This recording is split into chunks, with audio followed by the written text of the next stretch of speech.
Good morning guys, or should I say good night, because we're starting this video off and I think it's already like 8:30 p.m. So between having the flash sale and me feeling the need to kind of be on my computer monitoring everything because there's so much chaos and jet lag, I'm getting a bit of a late start, but I have two cool little turbo mods, if you want to call them that I'm gonna get done on Nicole's car tonight that should make it a lot more fun to drive. First thing we have to do is stick a wrench down into 1JZ no man's land and pull off the intake pipe.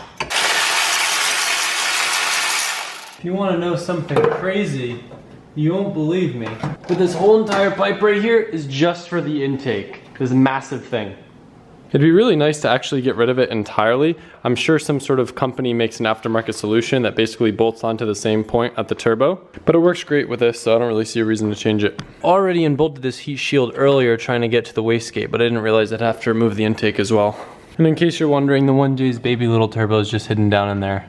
I can see a little bit of oil by the compressor wheel, which is probably because of the fact that the crankcase vents into that intake. So the reason we have this apart right now and I'm trying to gain access to the wastegate is because when I drive this car, one of the things I notice is boost falls off and kind of tapers a little bit up top, which is normal with a smaller turbo setup. But Trevor was actually telling me, my friend Trevor from Motion Auto TV, that with these cars, the wastegates tend to open up a little bit at higher boost levels. So he has a little solution that he does that I'm gonna give a try on this. It's so hard to see what's going on, but if you look right here, that's the rod, that's the actuator for the wastegate, and effectively what we're going to do is cut some washers and slip them in here, and it's going to act as a spacer, putting a little bit more tension on it to keep it from hopefully opening up and hopefully hold the boost. Trevor was telling me it's a pain to slip these washers in here, so he normally slits them and then puts them in like that, but if I have an excuse not to use a grinder, I would rather not cut stuff, so it looks like I'm gonna be able to just kind of feed the washers in and do it this way, but the bottom one might be a little bit more tricky. I was lazy because I didn't feel like notching the washer and I actually got it to work. I personally think it was easier just because I hate grinding things and just creates a mess, and then I end up hurting myself because I'm really dumb and I shouldn't be working with power tools. Anyway, so I was able to get the 3 washers in there. If you look on the bottom, it was very tricky because of that vacuum line kind of getting in the way. The top one was very easy. So a lot of times the rod that actuates the wastegate on cars is threaded with a little nut so you can adjust the length of it to prevent problems like this. But because we don't have one of those, the washers effectively just put a little bit more tension on it, and hopefully it should hold boost a little better. The other little turbo mod, if you want to call it that I did, was the mod. So basically, I can't really show you. I already did it on the car because it's kind of tucked and hidden away. Her blow-off valve is tucked in there, so I have to access it through here. But basically, to explain things, I'll try to be a little bit educational because this is actually something I can explain. I feel like it's a common misconception that the noise is a special type of blow-off valve. It's actually not a blow-off valve at all. So that noise is all of the boost when you're letting off the throttle coming back and hitting the blades of the turbo. And the blade spinning is what makes it go. I believe it's called compressor surge. It's really not good for the turbo, and it also kind of, people say it loses boost between shifts. I don't really notice it. My car in Japan doesn't have a blow-off valve.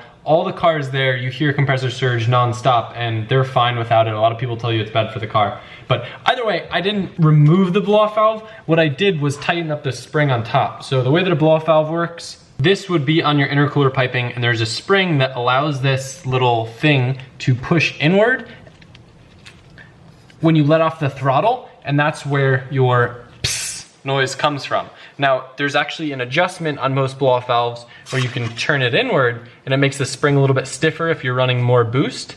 In Nicole's case, the reason why I'm doing this is so at lower boost levels, essentially the blow-off valve won't open up, so it just cruising around, it'll kind of be like, but when you're full in boost, ideally, you can adjust it so it'll still make the blow-off valve noise. So it's a little bit of both worlds. I think her car already had like a very slight compressor surge at the smallest amounts of boost. But I mean, worst case scenario, if it ruins the turbo, it'll just be an excuse to upgrade it. Because I can't see a reason to right now, the car runs so great. But we always gotta complicate it, don't we?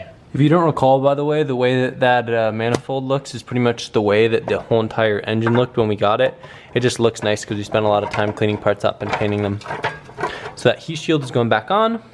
We just gotta bolt the intake pipe back up and we're good. I was this close to taking the car for a test drive, and then the absolute worst thing, not the absolute worst thing, but a really, really sucky thing happened. So we constantly deal with these issues with these people overseas, usually in Indonesia, where they take random credit card numbers that are stolen, maybe randomly generated, I don't know, and they test them on random sites, and they tend to love testing them on our site. So we constantly have these fraudulent orders. We've gotten really good at catching them, but there were 2 that we missed, and apparently PayPal's been trying to call me today, but because their call showed up as an unmarked number, I wasn't picking up the phone, and they restricted our account. So people have been trying to place orders and are freaking out, and I'm freaking out because the orders won't go through. But the worst thing is PayPal closes at 8 p.m. on Black Friday weekend. So there's no one I can speak to, and I can't get this resolved until tomorrow, which is Sunday around 9 a.m. So if you tried to go to the website during those hours and we're wondering what happened, that's what's happened, and you'll know in the description, because if I put the link there and said the store's active now, that it's fixed. I'm gonna leave some of the stuff that was during the flash sale active a little bit longer than I planned, just because I feel bad that people are trying to place orders and couldn't. But it sucks. Stuff like this happens, but what awful timing. Just terrible timing. It's the worst timing. It's the worst timing. I've been a strong advocate of PayPal, and I've been very fond of them for a long time, but this situation and the fact that their customer service is so limited in a time when they have so much business is beyond me, and honestly kind of like lowers my thoughts of them. I'm just let down. Did you hear that, PayPal? I'm let down. You let me down. What's up, guys? Adam from the future here. So I realized I caused a little bit of confusion when I was talking about the fraudulent card thing, and a few people thought that I meant their card information might be jeopardized. No, PayPal's actually extremely safe, as much as I dislike them. I'm pretty sure these people just buy like stolen card numbers and then test them on random sites like ours. So your information is completely safe with us, but I realized that actually wasn't what shut our account down. Get this. So apparently, back when I made my account on PayPal, maybe like 5 years ago or something like that, I was under the age of 18, and apparently that's against PayPal's guidelines. And they just randomly decided to shut down my account because of that, with no possible way to reinstate it, freezing up all my funds, freezing up the possibility of anyone ordering during Black Friday weekend. How considerate, right? So I can tell you that I'm very dissatisfied with PayPal at this point, and we will be taking our business elsewhere. We were able to create a new account, still through our same business EIN, just not using my personal information. But what a nightmare. Like, I guess they tried contacting me a few years ago or something, and then like gave us a quick phone call and then just shut our account down. And then there's no way that we can get it reinstated ever. So hopefully we're able to at least get our money out of the account, because we have quite a bit in there. But it sucks, but either way, the website is back up and running now. We're gonna honor some of the sales that we had going on yesterday until like midday today, just to kind of say sorry. It sucks. A lot of people are confused why the orders weren't going through. But anyway, back to the present, because we're about to take Nicole's car for a drive. Oh, but real quick, I also did some research and realized that this is a very common problem that people have when they made their account before they were 18 and it randomly just gets shut down. So if you're in that boat, make sure you just close down your account and open up a new one. There's more information about it online, but I'd hate to see this happen to anyone else. Now let's go drive Nicole's car. You guys know I love that so much. I just want to drive my car. I just want to drive all the cars. I want to drive the BMW. I want to drive the Mini. I don't want to drive the Mustang. I'm over you. Go home. Matt, you want to buy the Mustang back? Nope, I still hear blow off. So that means I probably need to tighten it down a bit more if I want it to get a little bit of flutter going on. All right, let's see what she peaks at and what she holds at. I haven't touched the boost controller settings at all. Oh yeah, that's a big difference. It's hard to tell while driving, but it looked like it held somewhere around 13 PSI, where before it would drop off closer to 10 or 11. It definitely felt like it pulled a little bit closer to redline. It definitely felt like it pulled stronger up top. Let's see what it peaked at. I think it was somewhere around 15 PSI, which is safe. These ceramic blade turbos are good for about 1 bar, which I think is in between 14 and 15 PSI, if I'm not mistaken. It sucks because I didn't do a baseline, so you guys don't really have much to compare it to other than my word.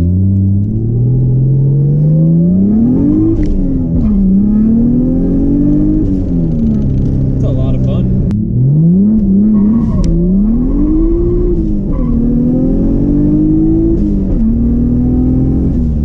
Feels so nice.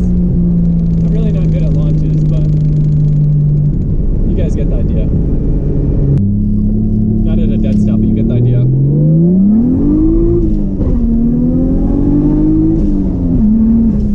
So quick. Based solely off feel, I would say that those 6 extra little washers probably gained somewhere around 30 horsepower for this car, just based off what it felt like before. What a dope little idea.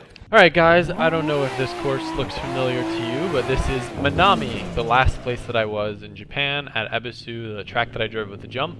That is Minami, also known as Drift Stadium, or I think some people may refer it to the jump course. I don't know. But the funny thing about this is I couldn't never really drive this on the simulator. I still can't really drive this on the simulator. Before I went to Minami and drove there in person. Now I kind of know the line, so I can actually do the jump so-so. I think so-so is the best way to put it. I'm driving a teal-colored S13 right now. I like it because it has the 1J, where my SR20 in the game doesn't really have enough power to really propel me properly on this course. So I like to just kind of start here. Do the back section maybe a little bit later, but let's see what we can do for a good jump. I told you guys I would. Notice there's no... Oh, I gotta throw it a little bit harder. Notice there's no blocks there. They call them the Gaijin blocks. They put them up during our Matsuri, so all the crazy foreigners like us who have missile cars don't just go crash into the wall and get really hurt. They do care about our safety there. Let's see if we can do this better. Get the whole shot.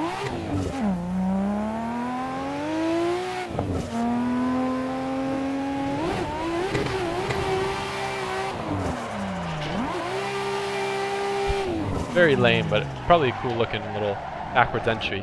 I want to get one more and then we can watch from the outside camera. It looks really cool from there. Boost up a little. Threw it a little bit harder than I would have liked to that time, but just got to find that middle ground.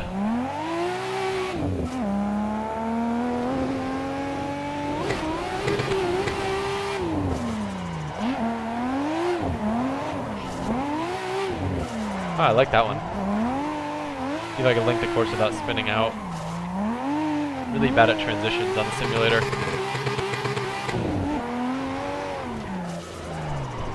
Just snaps so hard. But that was kind of cool. That was alright. That was alright. Alright, let's watch the replay. This is one of my favorite things to do because you actually can get to see what's going on versus... Is this the one where I crashed? Probably. Let's see. Oh! Yep. Okay. Okay. I think...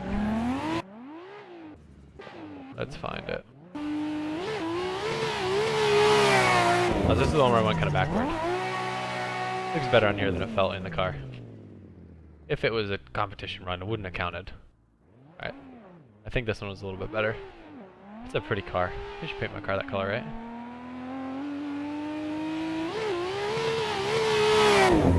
I think we could do better. I want to drag the wall. I know I can. Let's go drag the wall. Let's watch it drift here real quick, and then we'll drag the wall.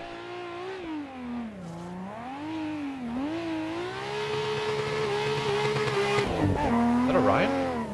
Alright, wall drag on the jump. Wall drag on the jump. We can do it. Yes, we can.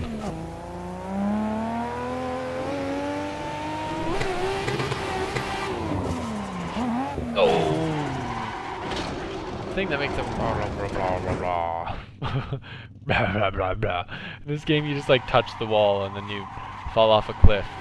You can't drag the wall. Look at that. That was cool. Alright guys, so I just want to thank you for watching this video. I got a cool clip to end on. I don't know if I'm going to be able to get a nice wall drag. I guess I'm just not really on my game right now. So I just want to thank you guys for watching the video. Tomorrow should be really cool, so look forward to it. Hit the like button if you enjoyed me driving Minami again, even though we're miles and miles away. Let's see if I can do it. We'll watch that one, but if that one's not that good, we'll play the other one that's even better. Haha, saved it. Thanks guys. Not bad, but I got a better one I'll show you real quick.